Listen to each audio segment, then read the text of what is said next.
St. Cyprian in particular instructed Christians, this is the 3rd century, during a pestilence in Carthage. He said, "If we only do good to those who do good to us, what do we more than the heathens and publicans?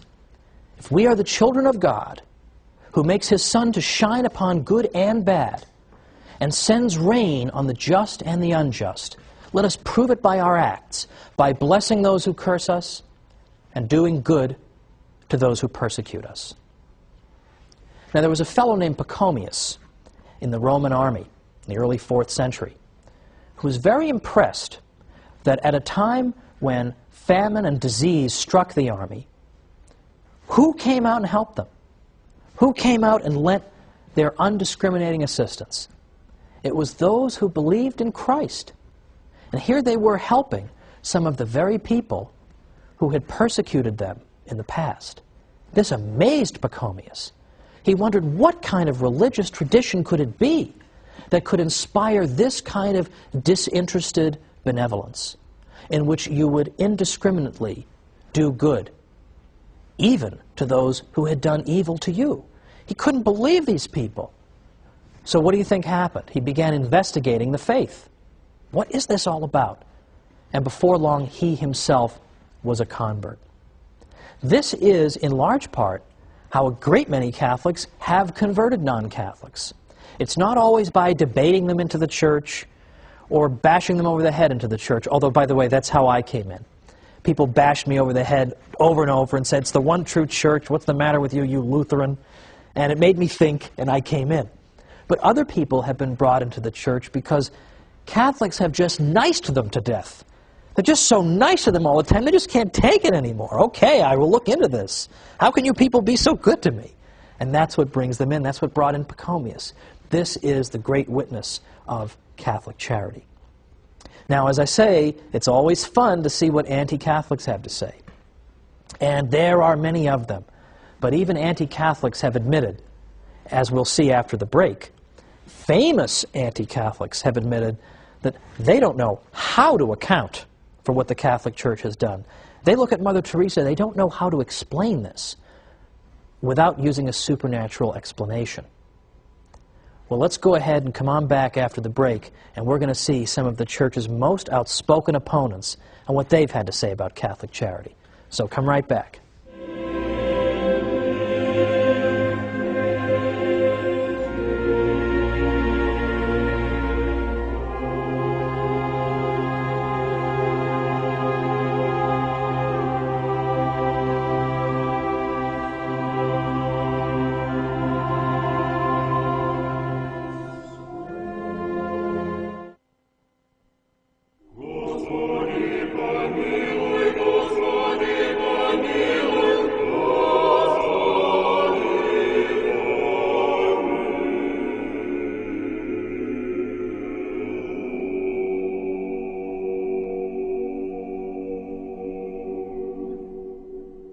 Welcome back to the Catholic Church, Builder of Civilization. I'm Thomas Woods. Today we're talking about the extraordinary story of Catholic charity and arguing that in fact it's been far greater than even the Church's greatest friends, I think, have sometimes appreciated. So we've gone through and seen, for example, what the early Church Fathers did in terms of charity. I gave a few examples of that. Or we've seen in the Scriptures where Catholics are urged to display an exemplary degree of charity. We've seen how it contrasts with the attitude of the ancient world, in which charitable work was something to be done, in effect, for a reward, or to call attention to oneself. And even when you do have the example of a school of thought like the Stoics, that does seem to say you should do good without expecting a reward, they do it out of such an emotionless sense of duty that we almost would view it as dehumanizing today. And that's not what the Catholic Church calls for at all.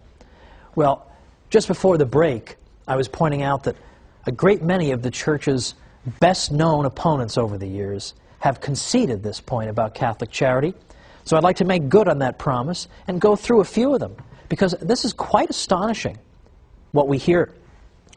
Voltaire was perhaps the most anti-Catholic French intellectual of the 18th century, and that is saying something.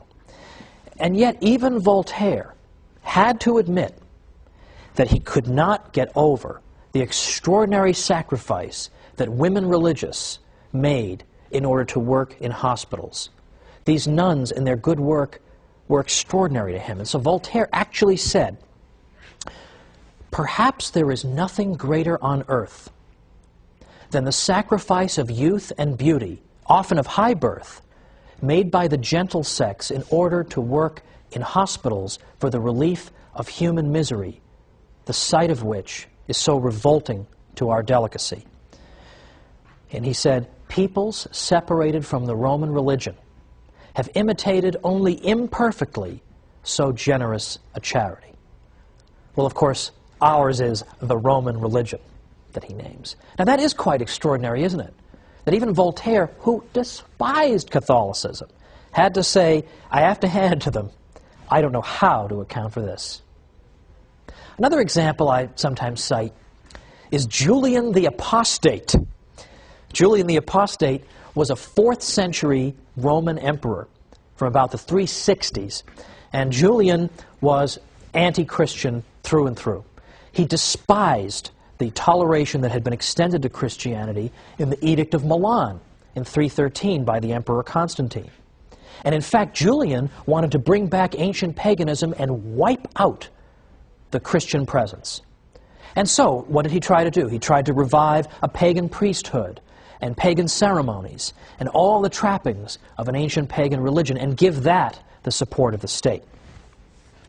And one thing Julian kept coming back to was that people kept being attracted to the Christian religion because the priests in that religion were so good and kind and generous, and the faithful in that religion were so good and kind and generous. And it drives Julian crazy.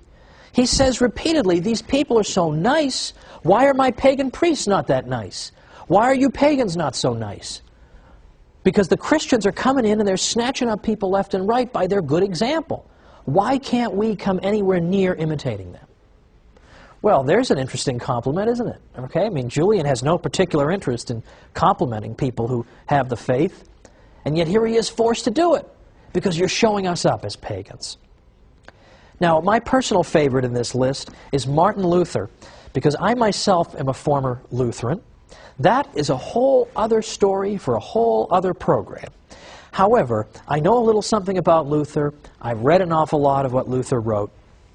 And Luther himself admitted that he couldn't quite get a handle on Catholic charity either, and why it was that charitable work under his teaching seemed to dry up. He had no explanation for this, and it drove him crazy.